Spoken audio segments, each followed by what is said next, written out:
Nigeria. This is News Central, and I'm Adeshawa Josh. Our top stories tonight. President Bola Tinubu and other West African leaders reaffirm commitment to regional integration as ECOWAS marks 50th anniversary. Senate adopts harmonized tax reform bills following recommendations by Conference Committee of the National Assembly.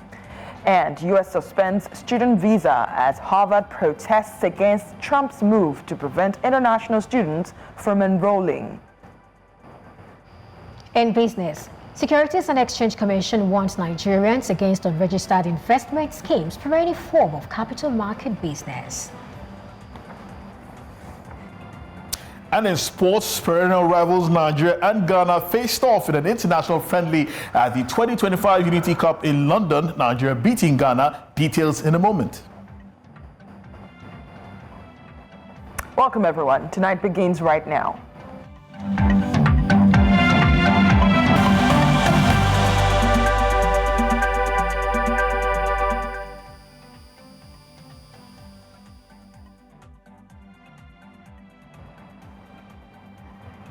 We begin tonight in Lagos, Nigeria, where leaders of the Economic Community of West African States gathered on Wednesday to mark the regional bloc's 50th anniversary.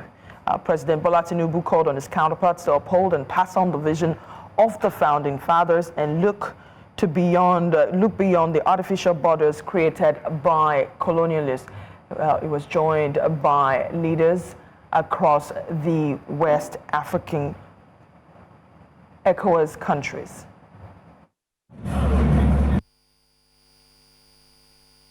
My advice is that, Mr. President, I will ask you to please continue not to push them away, but continue to draw them, be open, continue to be open, minded and open-handed to them. And I believe sooner or later they will come in a comeback. If they do not come back as individual nations, I hope they can come back, as a group, in a group, and you can admit them into ECOWAS. We celebrate not only 5 decades of history, but the enduring spirit of unity, resilience, and shared destiny that defines our community. In 1975, our founding father leaders envisioned a West Africa where borders unite rather than divide, a region of free movement, thriving trade, and peaceful coexistence. That vision is still alive today. We thank God. We have the thinkers, we have the wise men. We have the opportunity. Today we pay tribute to all who have nurtured it, especially you, General Dr. Yakubu Gowon, GCFR, our only surviving father, and a symbol of this historic journey. We've got interesting guests lined up for you after the short break. Do stay with us.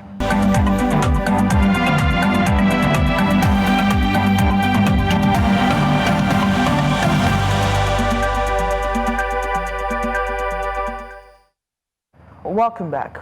Back to our lead story about ECOWAS 50th anniversary. It was marked in Lagos earlier today. For this conversation, I am joined by Ambassador Joe Keshi, a renowned technocrat. Thank you so much for joining us. Ella Ezedilije, I beg your pardon, an international affairs analyst. You're going to have to tell me how to pronounce your name well. I am so sorry. Ezedilije, yes, that's it. As well as Bernard Akede, who is joining me in the studio. Thank you so much for joining me tonight on this conversation. I think I'll start with my colleague here before I come to you guys. You were there, you covered the story. There's been a lot of conversations about 50. 50 is a big number. Were you impressed about what you saw? I would say there was a lot of fanfare and celebration, looking beyond just the hall where we celebrated. I think it's a mixture of feelings, like the French would say, and a lot of Francophone African countries in ECOWAS, by the way. comme ci, comme ça, like this, like that. While there are things to celebrate, there are a lot more things to worry about, and there are things to look forward to for the future. Let me bring Ambassador Joe Keshi in here. 50 years of being together, of doing business together, of arguing together, of solving problems together. What are the significant milestones for ECOWAS at this time? For the question, but I guess I get the piece of part of it. Look, 50 years, it's quite a good celebrate to recount both the successes and the challenges that ECOWAS has faced in the last couple of years.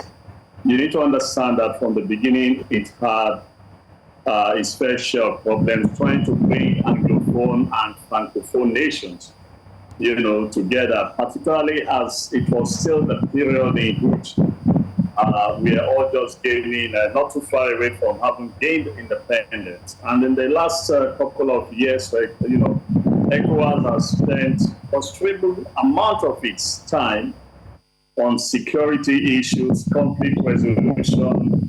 Even right now, as we speak, they are dealing with a number of issues related to democratic decline in a number of states. So, but when you look at what it has tried to achieve, the very first things it did, like the free movement of goods and services, which has really reasonably worked very well for members of the community. When you look at the trade liberalization, yes, when you look at the volume of trade that is officially, quoted, the truth that we must admit to ourselves is that the informal trade that is so recorded is far higher than the formal trade that you find within the, database of those who record the, trade liberalization. When you look at the highways that are being constructed between member states, I think they are modest. I call them modest achievements. We can only look forward that with some peace and stability, we can resolve a number of contradictions, the security issues, the democratic crisis. We can look forward that if ECOWAS begin to build on a number of experiences it's had gained in the last few years, that the next 50 years will probably be better than the last 50 years. Bring Ella in here to respond to the same question. How is ECOWAS doing 50 years on? I know it's been a very, the last 3 years or thereabout have been very, very problematic for the region, Niger, Mali, Burkina Faso pulling out of the regional bloc. But I wanted you to respond to my first question. Well, thank you very much for having me, and thank you for the question. For me, just like Bernard said, it's a bittersweet kind of feeling, and I'll explain. Sweet because, 50 years is a big number. So let's say ECOWAS is officially in midlife, and you know what comes with the midlife? It comes with the crisis, and that's exactly what we're experiencing right now. I first start with the benefits and what they have done and what we have gained. We have, the visa-free movement of people. We have a lot of trade, just like the ambassador said. But I think the break was bound to happen. If not now, sometime later. The internal strife, the fact that the issues that were on ground in 1975 are no longer relevant in 2025. And ECOWAS has to move in order to address these changes. We didn't have terrorism in 1975. We didn't have the threat we're having now. We didn't have a lot of unemployment and so many things that are, influencing the decisions or influencing the different African countries that make up ECOWAS. Let's not forget that for us to have a stronger ECOWAS, we need to have stronger political systems in the member states of the ECOWAS. Look around. Elections are not free and fair. We have internal strife. We have almost every country fighting for their own national interest instead of regional interest, which was mostly the reason why we formed ECOWAS. ECOWAS is for, regional integration, trade, and just, for us to band together. We are not doing that because every country is looking out for number one. Number one is themselves. Let's not also forget the influence of the West. Now, we have the Russian influence, we have the we have the Francophone interest. They are all clashing, and there is no way this wasn't bound to happen. So it's bittersweet. It's bittersweet. Let me bring in Ambassador Joe Keshi in here. How important is it for ECOWAS to move away from some of those old ways of doing things that Ella just mentioned? No, it's very important. As she rightly observed, if the leaders are concentrate on economic development and industrialization and building up very strong institutions over the last couple of years, I think ECOWAS would have been stronger than it is today. But like I said, we should look when you calculate how many years it took the European Union to get to where we are today, you would understand the challenges that ECOWAS is facing. But I think that ECOWAS has enough experience.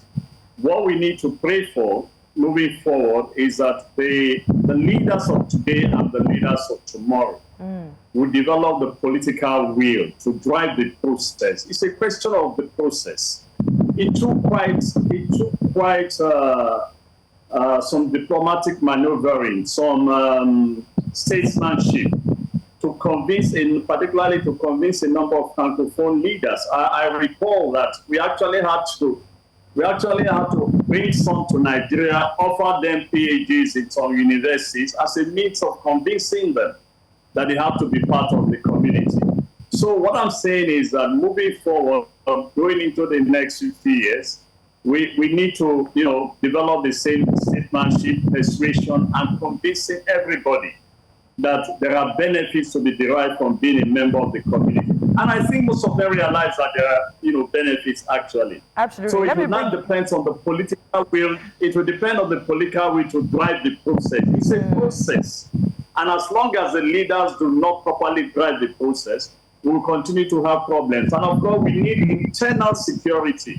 We need peace and stability in our respective states to be able to move forward. And the crisis we're experiencing from the Sahel, which has caused 3 or 4 members to the 3 members, is part of what we should expect. But I'm very sure, and I've said it right from the beginning of the crisis, that with time, if ECOWAS begin to put in the building blocks, these countries will come back to ECOWAS. Ambassador, let me bring in our lead correspondent, Bernard Akede, who has been covering the celebration, which started about a month ago, was launched in Ghana. You've been following it. We do know that General Yakubu Gowon is the only surviving founding father and happens to be a Nigerian. I want you to talk to me what you felt in that room about the leadership standing of Nigeria in driving ECOWAS. Nigeria is currently chairing the bloc right now. Fantastic. I think to a large extent, the success of ECOWAS as a sub-regional bloc, and the countries that make up ECOWAS is hinged on the shoulders of Nigeria's performance. I strongly think that, I'm trying to remember the name now, there's a country's leader who said that until Nigeria gets it right, the rest of West African countries, possibly the rest of Africa, will not get it right. Looking back to when the ECOWAS was created, from 75 down to 80s and the 90s, Nigeria played a pivotal role in the function and the structure of ECOWAS. As a matter of fact, I was mentioning today that I remember ECOMOG, that's the military arm of ECOWAS, that's the ECOWAS monitoring group, went in to liberate Liberia during the Civil War, did the same for Sierra Leone, Chad. My late dad was a helicopter pilot and one of the contingents that went to several of these countries. Not to talk about all of the salaries of civil servants that were paid in the early days of independence. Let's not mention the countries. So all these countries, while Nigeria performed well and assisted these countries, you could see how these countries saw Nigeria as a big brother and did quite well. So again, Nigeria's success plays a pivotal role in the success of these countries, in my opinion, I think it's time for us to begin to get it right all over again. Again, look at it like you did mention, General Yakubu Gowon, one of the founding fathers, the only surviving founding father. As a matter of fact, one of his colleagues back then, Nasengbe Yedema, who was the president of Togo, had his son, who is now the president of Togo, seated in that gathering. You know, and then we have President Bola Ahmed Tinubu, who is also chairing. By the way, he was elected again as a second time in 2025. Wow. So Nigeria does have a very pivotal role to play, as mentioned earlier. Ella, if you're still with me, my question to you is, what will then be the impact of the pullout of these countries under Nigeria's presidency? Niger, Mali, Burkina Faso are very important countries to this bloc, clearly. And they're going to leave a huge gap, both militarily and perhaps even economically. Should Nigeria be worried about, you know, wooing them back, or should Nigeria just let them go and figure out what to do with the rest of the members?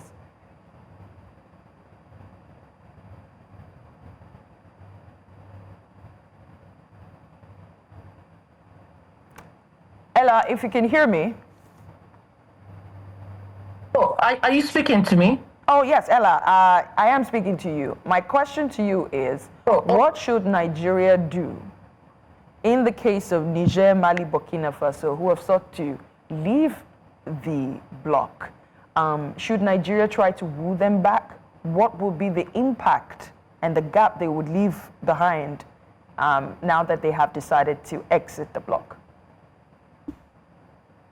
Okay, thank you very much. Well, this happening under Nigeria's leadership is quite unfortunate, and Nigeria wouldn't be happy that this is happening. And I think Nigeria should do everything possible to woo them back. Now, the first thing that every country considers is national interest. It's of immense interest to these countries to come back into the fold. Don't forget, these are landlocked countries. Don't forget, these countries are benefiting from our, joint effort at stopping terrorism. So leaving you to fight the battles yourself. So Nigeria should be doing everything possible, using diplomacy, even the carrot. We have done the stick, which are the sanctions that caused this in the first place. We did the sanctions, we did, the whole show of force kind of thing, and it didn't work. In fact, it pushed them because they felt Nigeria, or ECOWAS rather, wasn't doing a great job at handling the issues and, stopping corruption and all that. So Nigeria should try as much as possible. Though from where I'm sitting, they seem to be pretty decided on that.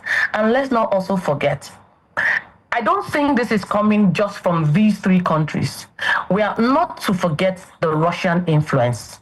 We are not to forget the fact that they are military in nature, and you know how the military operates. Now, I was talking to someone, and we're talking about the similarities between this exit and Brexit. Now, Brexit came about as a referendum. They talked to their people and they gathered together and said, okay, some of us are voting to leave, some of us are voting to stay. But these guys took this unilateral decision to go without thinking of the impact on the people. Now, the people of these countries are the ones suffering. The leadership, they're not suffering, they're not feeling it, or they will not feel the impact. But take it from me, in the next few months, in the next few years, when you will be needing visa to visit your family member 500 meters away, don't forget, Niger and Nigeria share borders. We have intermarried, we have the same ethnicity. There are so many things that have bound us together, going further than 50 years, years. So I feel that in the next few years, just like, Gowon said, there might be a chance of reconciliation. And if it comes, we need to embrace it with open arms. It's a very good advice coming from a founding father who doesn't even know how many more years. We don't know if we have him up for even up to 20 years. So it would be great to see how ECOWAS leadership works that out. All right, then. Thank you so much, Ambassador Joe Keshi, for joining us, a renowned technocrat. Ella Eza-Dilige, an international affairs analyst. Thank you. As well as Bernard Akede, our very own Bernard Akede, News Central lead correspondent. Thank you so much for joining me tonight. Thank you. Thank you for having me. Well, Tonight returns in a moment. Do stay with us.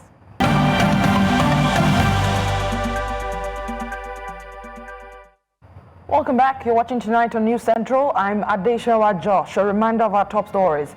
President Bola Tinubu and other West African leaders reaffirmed commitment to regional integration as ECOWAS marks 50th anniversary. Senate adopts harmonized tax reform bills following recommendations by Conference Committee of the National Assembly. And outside our shores, U.S. suspends student visa as Harvard protests against Trump's move to prevent international students from enrolling. The Nigerian Army has responded to News Central's investigative report from Dandume village, where some residents accused some military personnel of colluding with bandits to fuel terror attacks in the state by selling ammunition to them. In a statement signed by Colonel Apollinia Anele, the Army's acting director of public relations, the Army described the findings of our story as an isolated incident in which personnel serving under the indicted officer had indeed been found culpable of sending and selling ammunition to a civilian identified as Samu Mohammed and is now facing court-martial. Let's now have Mark Jacoba, security analyst from Abuja. He joins us for more on this story. Thank you so much for joining us tonight. How would you describe the response from the Army to News Central investigation?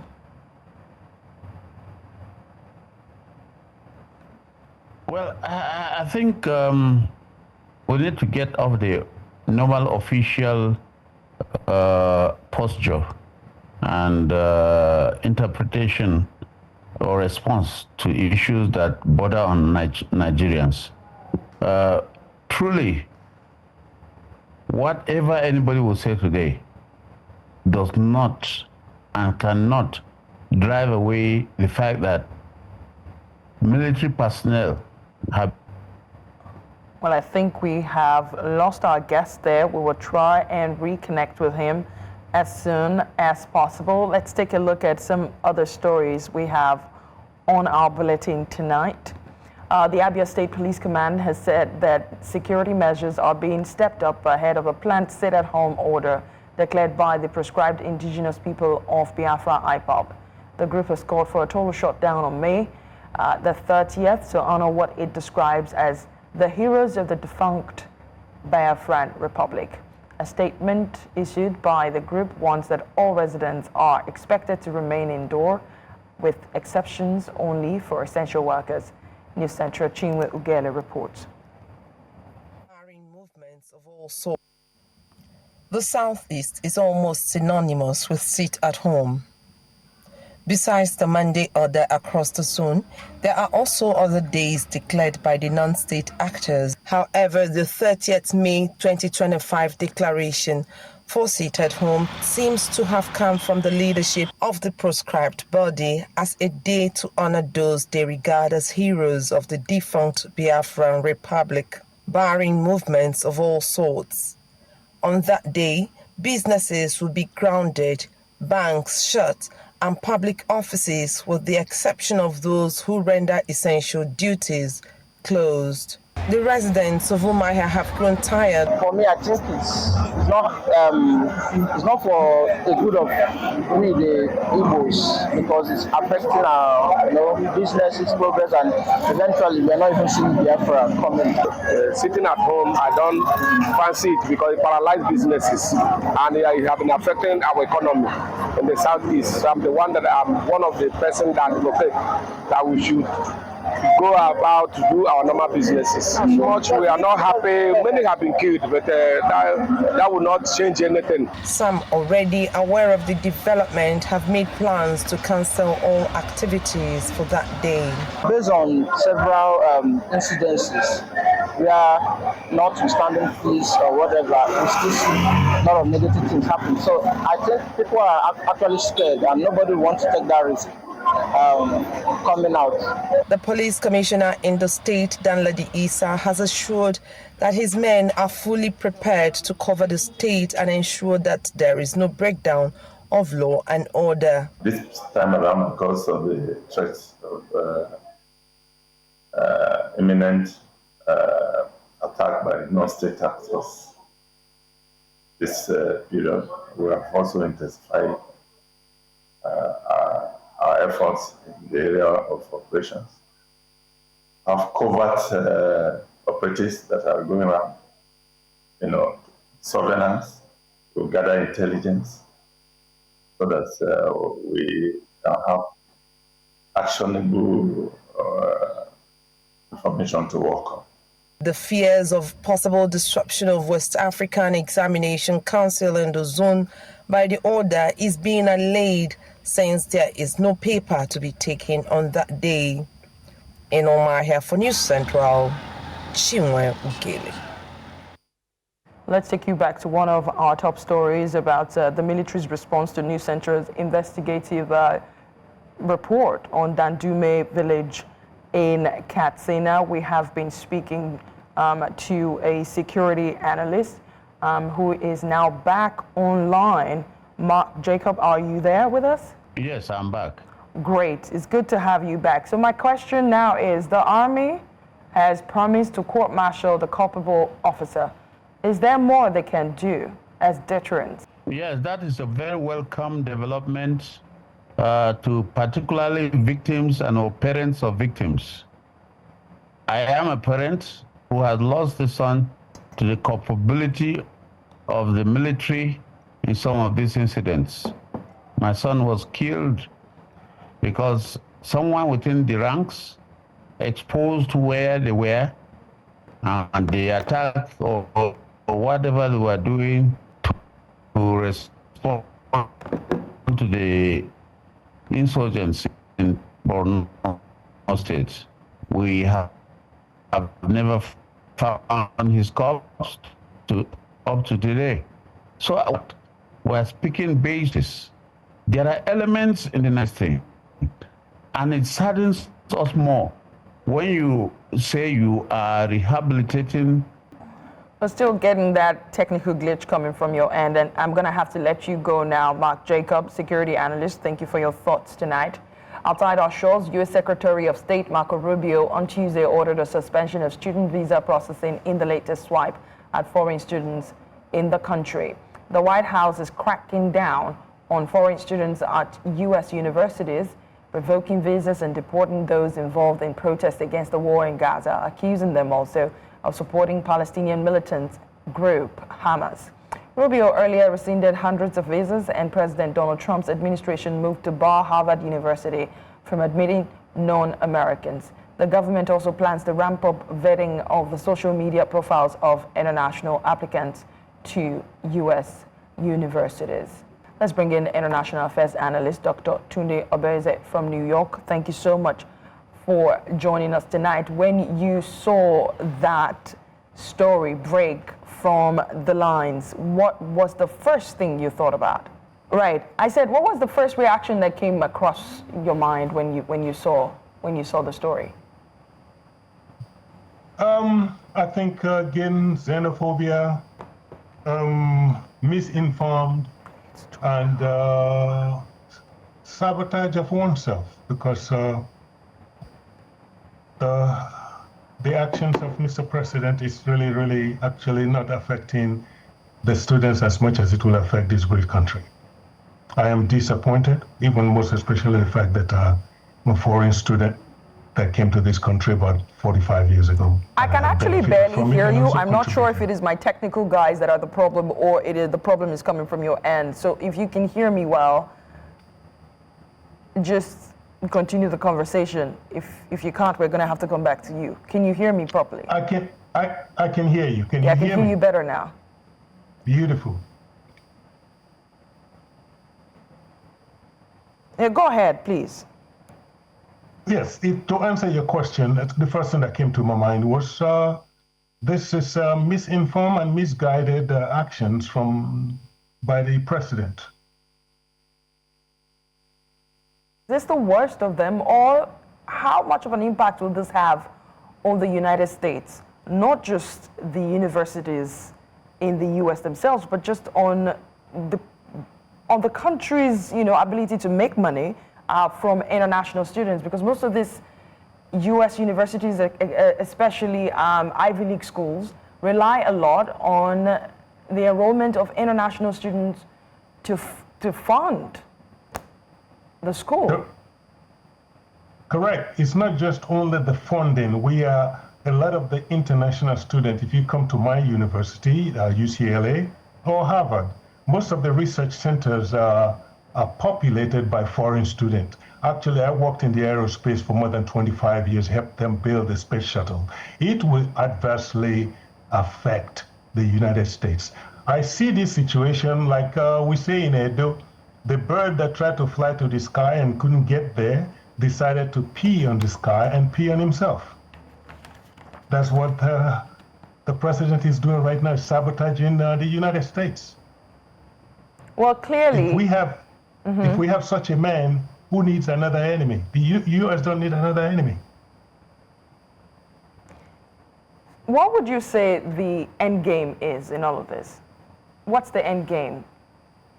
The end game is intimidation and catering to those uninformed Americans that are supporting Mr. President.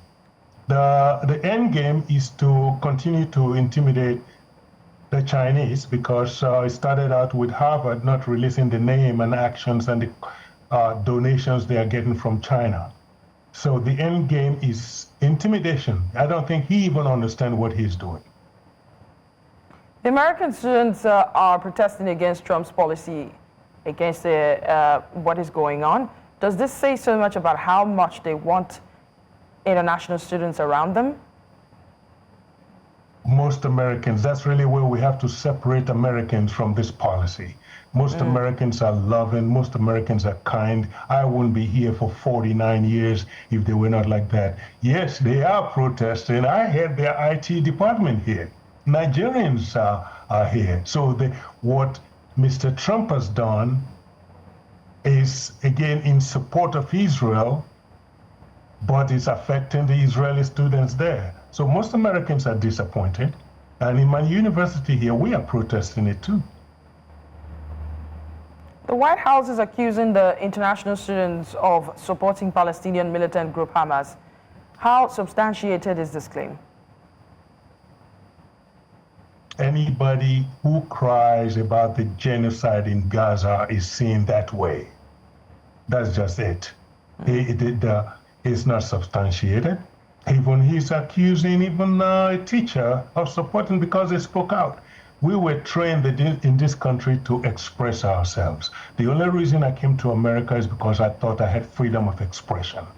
So again, most Americans are in support of what we do and what foreign students do. And again, it makes America most enlightened and, what will I say, even actually is a soft diplomatic policy because I am in favor of American policies anywhere I go in the world.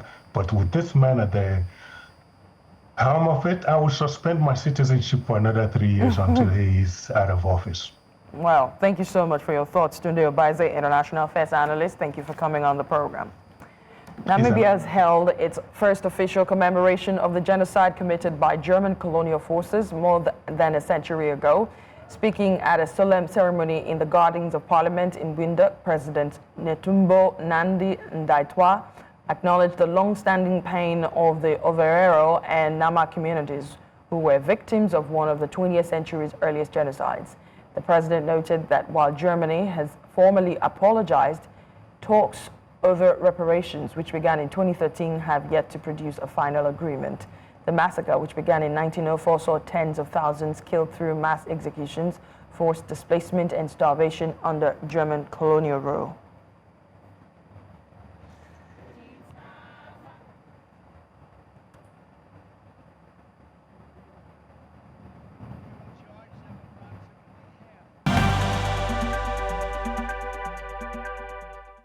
Perpetua joins me now for the latest in business news. Perpetua, what do we have tonight? Well, the Securities and Exchange Commission has got its job cut out for it, always having to warn Nigerians against unregistered and fraudulent investment entities. I hope they listen, but of course, when we come back, you'll get more about this. Stay with us.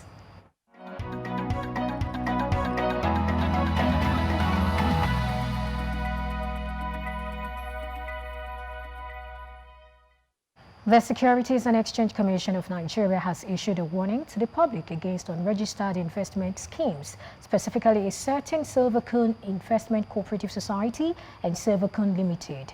In a recent circular, the SEC stated that these entities falsely claim to be investment advisors and fund managers. SEC, however, revealed that they are not authorized to operate in the Nigerian capital market. The SEC advised against engaging with these firms, citing significant financial risks, including potential fraud.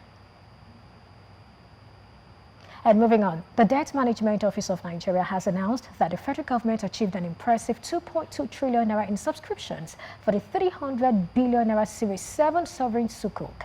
This figure indicates a remarkable oversubscription of 735%, reflecting strong investor interest in the financial instrument. The DMO stated that the instrument attracted a diverse range of subscribers, including retail investors, banks, and asset managers. Proceeds from this issuance are expected to fund infrastructure projects, including roads and bridges across Nigeria. The sukuk was opened on May 12 with a return rate of 19.75% per annum. To stock markets now, the bulls continue to dominate the domestic bourse as gains in MTN Nigeria, Dangote Sugar and Nigerian Breweries spurred an increase in the all-share index, bringing the month-to-date and year-to-date returns to 5.8% and 8.7% respectively. Now let's take a look at a snapshot. We can see the all-share index crossing, of course, the 111,000 on Wednesday, and it maintains that, being at 902.61, still maintaining the 111,000. Is it going to maintain this by Friday? Let's see. And of course, it's up 27 basis points. You have the market capitalization also staying at the 70 trillion naira mark, 70.56 right now. Now let's take a look at sectoral performance. It was largely positive. Of 5 indices under a purview finished in positive territory. Now let's take a look at this. We can see the banking sector. The banking sector emerged as the sole loser for the day, down 10 basis points. And now to insurance. Insurance is up 46 basis points. For oil and gas, it's also up 24 basis points. And of course, that was driven by Owando. Now to the consumer goods. For consumer goods index, it led the charge. As you can see, it's the highest, 96 basis points. And of course, that's because investors remained keen on stocks like Dangote Sugar, Nigerian Breweries and NASCON. And it is worth noting that stability in the Naira continues to improve the outlook for the sector. That's what we're saying, you know. And apart from that, we've got industrial goods, which we're closing with right now, which is up 0.05%, which of course you can call 5 basis points. And that's our offering on business tonight. I am Perpetua Fason Repeater. Tonight continues.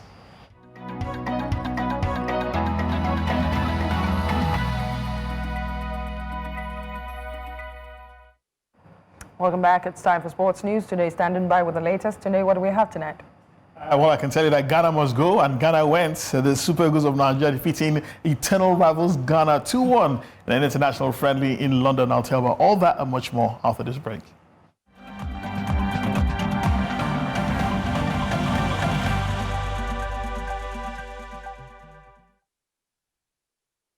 Hello and welcome to Sports. Nigeria's Super Eagles advanced to the Unity Cup final after a hard-fought 2-1 victory over Ghana at the GTEC Community Stadium in Brentford, England, thanks to goals by Cyril Dessers and an own goal by Ghana's Razak Simpson. The match, held as part of the celebratory Unity Cup series, saw the Nigerian side display dominance and some real control for much of the encounter. Dessers opened the scoring with a composed finish in the 14th minute, while Simpson scored in his own net in the 19th minute to give the Nigerians a 2-0 lead at halftime. Substitute Brandon Asante scored a 70th minute consolation for Ghana, and the win sets the Super Eagles up for a Saturday final at the same venue against the Reggae Boys of Jamaica, where they will look to cap off the tournament with some silverware.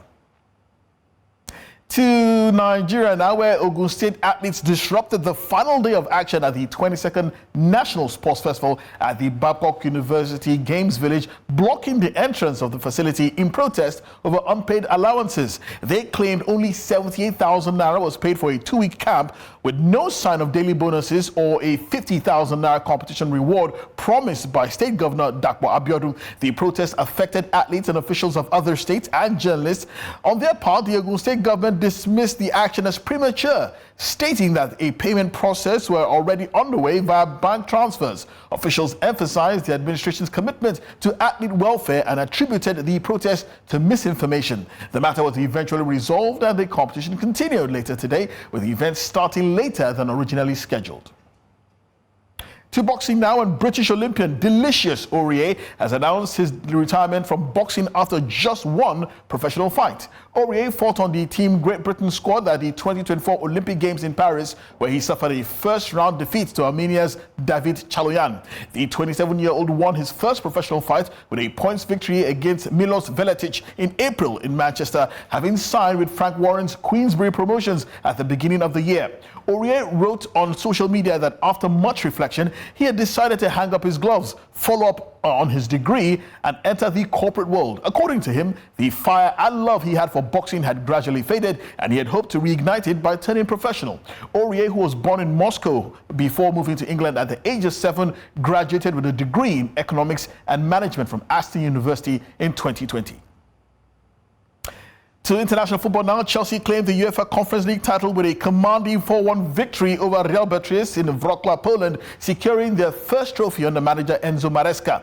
Despite falling behind early, the Blues responded with a dominant second-half display powered by standout performances from Cole Palmer and Moises Caicedo. Chelsea impressed throughout the campaign, suffering just one defeat from the league phase onward, often fielding a rotated squad. Christopher Nkunku finished as their top scorer in the competition with 7 goals.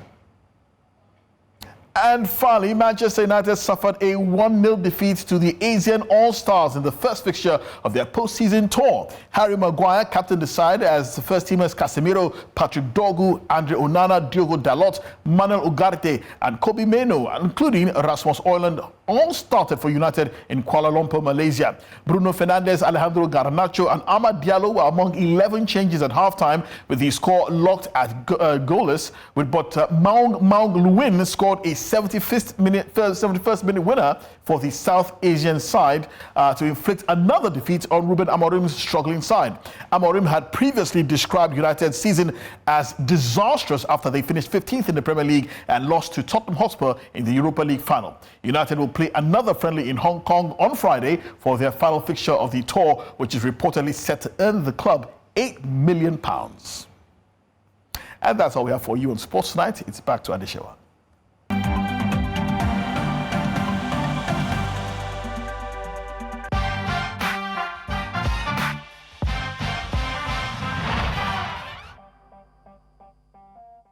It's time for entertainment news with Adele. Adele, what do we have tonight? Well, as it is, Adekunle Gold is in the news for some really nice updates, and I'll give you some DD trial conversation as well. Oh. All right, so now let's talk about Adekunle Gold. He has hit major streaming milestones on Spotify with his 2020 album Afro Pop Volume 1, surpassing 100 million streams. That's his third project, and his latest album, Catch Me If You Can, exceeding 150 million streams, making it his most streamed project yet. These achievements showcase his global rise, blending Afrobeats, highlife, and soul, and reflects the growing international appetite for Afrofusion and African music. Fans are now eagerly awaiting to see what he delivers next. We're so excited for Adekunle Gold because, yes, this is a whole amount of numbers, and we're talking about money in the bag. Speaking about Sean Diddy Combs now, the federal case of a sex trafficking and racketeering trial has intensified with shocking testimony from his former assistant, Capricorn Clark. She claimed that in 2011, Combs, armed with a gun, forced her to accompany him to Kid Cudi's home after learning of Kid Cudi's relationship with Combs' ex-girlfriend at the time, Cassie Ventura. Now, Clark said Combs and a bodyguard broke into later threatening to kill both of herself and Cassie if they didn't cover up for him. Clark also described earlier threats and violence from Combs, though she admitted feeling loyalty towards him. But this week, LAPD officer Christopher Ignacio testified about the 2011 break-in, confirming the police found no major damage and that the incident wasn't classified as a burglary. Interesting. The trial now is in its third week. It continues. More witnesses and evidence, are presented. Now, Combs, facing charges that could lead to life in prison, has pleaded not guilty to every single charge. Interesting. Adeshoa. This trial just keeps going on. It will keep going. It's a story that keeps giving. At the end of the day, they must be able to prove beyond reasonable doubt that there was whatever's going on here is not consensual. Yes. And that can be very difficult to prove. But I hope the victims get justice. We hope so too. We hope so too. All right. Well, that's all on entertainment for tonight.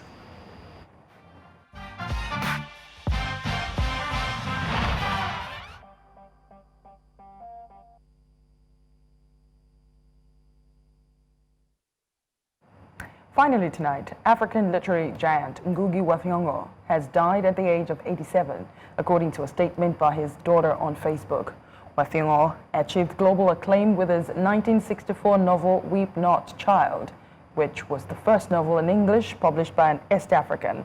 And then in 1977, he renounced English and committed to writing in Gikuyu, his mother tongue. That same year, he co-authored and staged a play that led to his imprisonment without trial. He was born on January 5, 1938, and was originally named James Ngugi, which he later rejected in favor of his traditional Kikuyu name. Professor Wa Thiong'o was one of few writers working in an indigenous African language. He held various university positions, including professorship at Yale University, New York University, and the University of California. May so rest in peace. And that's the news tonight. But before we go, here's a reminder of our top stories. President Bola Tinubu and other West African leaders reaffirm commitment to regional integration as ECOWAS marks 50th anniversary. Senate adopts harmonized tax reform bills following recommendations by Conference Committee of the National Assembly. And the U.S. suspends student visa as Harvard protests against Trump's move to prevent international students from enrolling. Don't forget to send your eyewitness report to the WhatsApp number on your screen. Follow us on all social media platforms. We are at News Central TV. You can watch News Central live on DSTV channel 422, GoTV channel 23, Star Times channel 274, AVO TV, and on YouTube. Thanks for watching. I'm Adeshoa Josh.